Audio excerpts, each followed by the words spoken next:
question. How long do you expect to continue playing in the NBA, LeBron? Not very long. Not very long.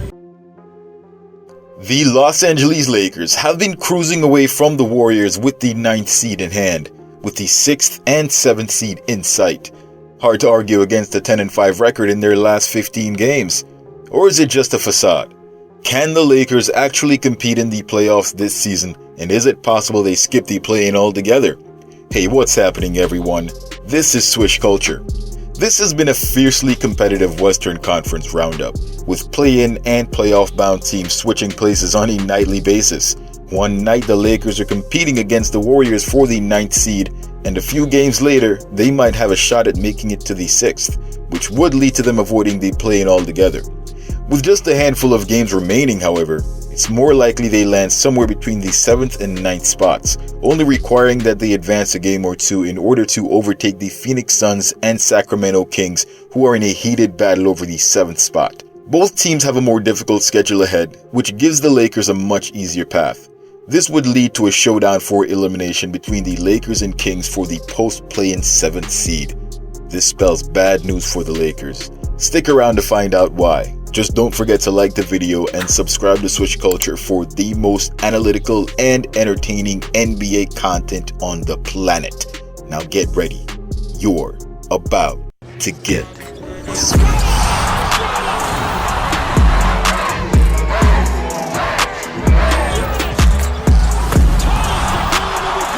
The Lakers have had a very interesting season. After winning the in-season tournament back in December against the Indiana Pacers and getting that inaugural trophy, things took a turn for the worst. After winning 4 straight games, eliminating the Rockets, Suns, and Pelicans to make it to the tournament finals, the Lakers went 3-10 over the course of their next 13 games. Between January 5th and the trade deadline, just a little over a month later, they improved by going 10-7 in that span, while fielding a few injuries and missing players.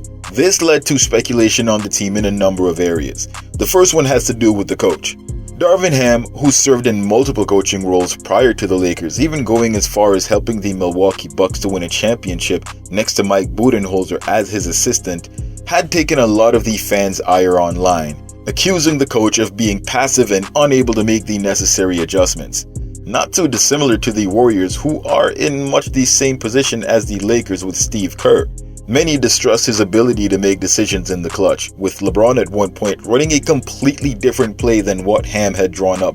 We had switching built in versus Kawhi and versus James and whatever the case may be, and I vetoed it in the second half. Even Austin Reeves would ignore Ham at times, indicating a fracture between the head coach and players. What many fail to understand, however, is that trying to manage a roster with a superstar who has legendary status in the league is not exactly the simplest job in the world. When you're coaching LeBron James, it isn't your job to coach LeBron James or to run your system. Your job is to make sure you assimilate the supporting cast around a player who's proven that he can get to the finals and win multiple championships. I mean, LeBron can still lead a team to an NBA championship, right? While there's plenty of fault to place on Darvin Ham, he's not the sole person responsible for everything that's happened with the Lakers. That stretch of game after the in-season tournament not only led to focus on Ham, but to the players as well. D'Angelo Russell was expected to fit in a backcourt with the Lakers' prized possession in Austin Reeves as a point guard, while fitting alongside an all-time great player in LeBron James, whose game revolves around dominating the ball, making him an off-ball guard, a top 10 player in Anthony Davis, and a high-level role player / defender in Jared Vanderbilt. While the fit with Vando isn't a problem, and maybe not even Reeves or Davis, it was a problem fitting alongside LeBron James. Now hear me out. LeBron is a point forward, and as the best player on the Lakers roster on most nights, the team needs him to have the ball in his hands. This puts D'Angelo Russell, a point guard, in the difficult position of having to slide over to being a two-guard playing off-ball. While it may seem simple, that just isn't the case. An off-ball catch-and-shoot player has developed those skills to move without the ball at an elite level. D'Lo now has to play out of position on many possessions in order to give LeBron his touches. While he's recently shown he can manage the task, the problem is twofold in that not only do you have to give up the ball, you're also having to go against your trained point guard instinct, and instead of being the primary distributor, you now have to focus on the one guy getting his, or you might get into some hot water in the locker room. D'Angelo Russell, didn't he snitch on Kobe on Swaggy P? Generational snitch right here. You know, he gonna make it his business to snitch on somebody. This causes D'Lo to over-defer to his teammate, therefore giving you a less productive player. Russell has averaged 18 points and 6 assists over the course of his career. For the first half of the season, that number dropped to 16 and 6 as a 28-year-old. Compare that to his 33-game stretch with the Warriors, where he played on ball next to Steph Curry, where a 24-year-old D'Lo put up 23.6 points and 6 assists per game. This really hurt his stock with the Lakers and led to their next move. Rumors began circulating of the Lakers targeting DeJounte Murray of the Atlanta Hawks. The Hawks had a losing record in the Eastern Conference, and their star player, Trae Young, was unable to figure things out with Murray, his backcourt teammate. The Athletic even confirmed that the Lakers made an offer, as the situation in ATL did not seem to be getting any better. The offer? D'Angelo Russell, the Lakers' 2023 17th overall pick, Jalen Hood-Schifino, a 2029 first-round pick, and other draft compensation. Despite haggling, the Hawks were not impressed with the offer. They coveted Austin Reeves, but the Lakers were not interested in moving him, which led to a stalemate between the two teams. Even though the trade fell through, the process sparked something for Russell. Like any player who realizes that they could be traded at any time does, he took his career into his own hands, and instead of deferring to James, decided to play alongside him. The result? 20 points per game and 6.5 assists a night. We saw the same thing happen with DeJounte Murray, and we saw it happen with Jalen Green. Once these players realize that the team needs them to be themselves in order to win, it's a whole different ballgame. But is that enough for the Lakers to make noise in the playoffs? Not quite. You see, there is one last problem. A very big problem. Even if you threw everything else out that I just said. In case anyone hasn't noticed, LeBron James just isn't the same player anymore. At 39 years old, there is the expectation that a player will see some level of decline. Watching the stats alone won't tell you everything that's changed. As a matter of fact, there isn't much evidence that he's had any consistent reduction in his on-court production by the stat sheets. If anything, he's putting up even better numbers. While his overall points per game are down compared to the last 2 years, so are the number of shots he's taking. However, LeBron James is shooting better from 3. His effective field goal percentage is around the same. His assists and rebounds still hover around 7 or 8 per game, and he's shown no loss of athleticism.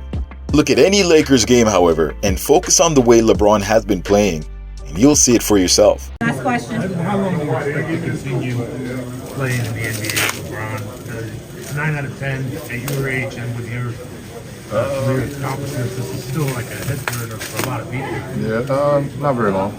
Not very long. I'm on the other side, obviously at a hill, so I'm not going to play another 21 years, that's for damn sure, but not very long. I don't know when that door will close as far as when I'll retire, but I don't have much time left.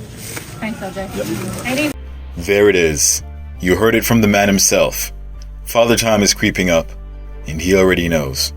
While he's able to maintain his ability on the offensive end, LeBron is unable to give the same level of intensity on defense as he once did. It's tough keeping up with the modern pace of the game, and considering his age, it's no surprise that he takes possessions off defensively. Whether it's taking time to get back up the floor after a failed play on the offensive end, or simply not having the lateral speed to guard other young players, it all factors into the realization that unless you cover up for the current weaknesses in LeBron's game that have developed as a result of him getting older, winning championships aren't going to get any easier.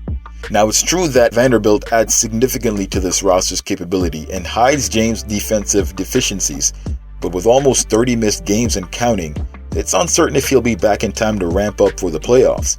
With all the added load put on LeBron James on both ends of the floor, there might not be enough left to go on a deep playoff run. He's been taking time off every 5 to 7 games at a regular season intensity. What happens after a 7-game series in the first round, after 2 elimination games to even make the playoffs to begin with?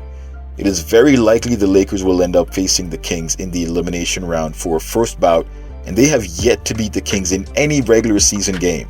And with Anthony Davis having lost the last 7 matchups to Domantas Sabonis, it is unlikely that the Lakers will be able to take the Kings down in an elimination game. If they do manage to beat the Kings, they face Golden State or the Phoenix Suns depending on how things shape up right before the playoffs. That said, things aren't looking great for LeBron, and to top it off, this season will be the most regular season games he's played since 2018 when he played all 82. His highest since then was 67, and he'll surpass that in the next game. Is LeBron James capable of leading the Lakers to a postseason berth despite what we're seeing? Is Vanderbilt returning enough to put the Lakers in position to make a playoff run? Post your thoughts in the comments below. But before that, don't forget to like the video, subscribe to the channel, and turn on all your notifications so you don't miss any of my latest uploads. Thanks for watching. Till next time, swish.